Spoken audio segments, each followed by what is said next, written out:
to pick up is something that Sandra mentioned. She used the word innovation. Stephen referred to the importance of Australian universities in our innovation system.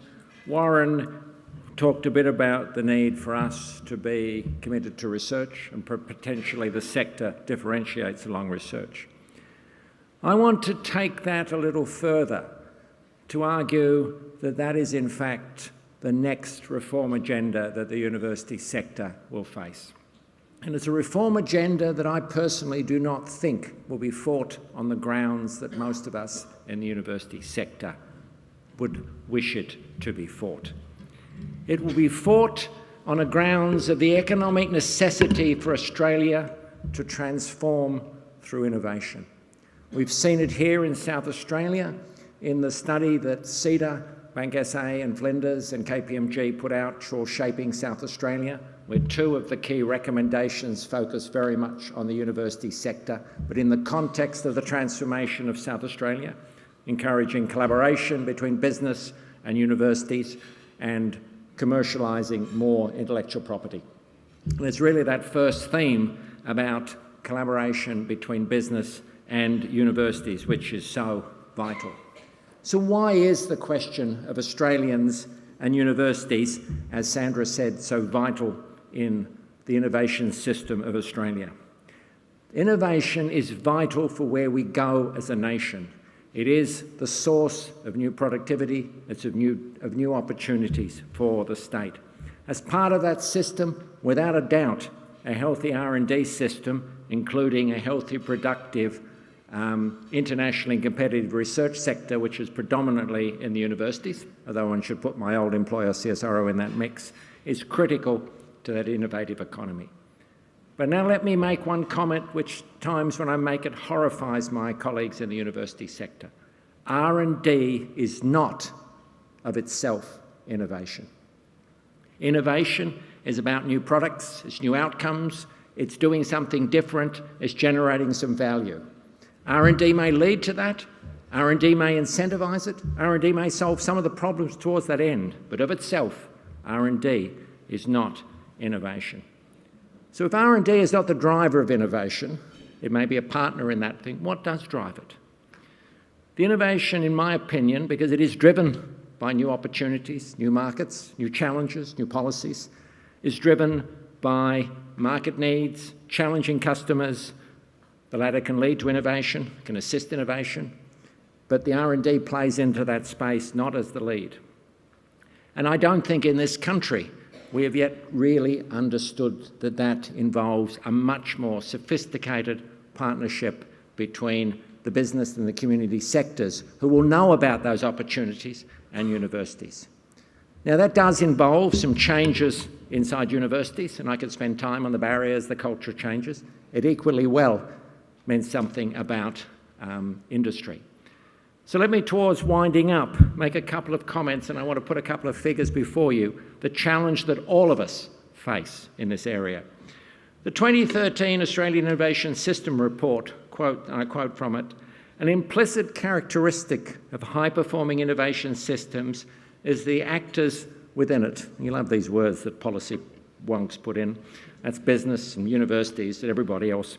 Within it are interconnected and able to effectively collaborate, therefore maximising the sharing of resources and ideas and ultimately leading to those outcomes that matter. So how are we going in that space? How do we operate across that divide?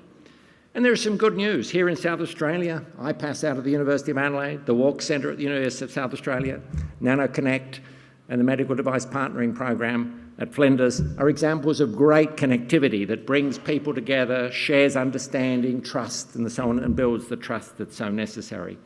If you've never looked at the publication produced last year by the BHERT Roundtable on collaboration, the 21st century mechanism of success, there are 10 wonderful case studies there of things we do well. Yet across the system, we do appallingly.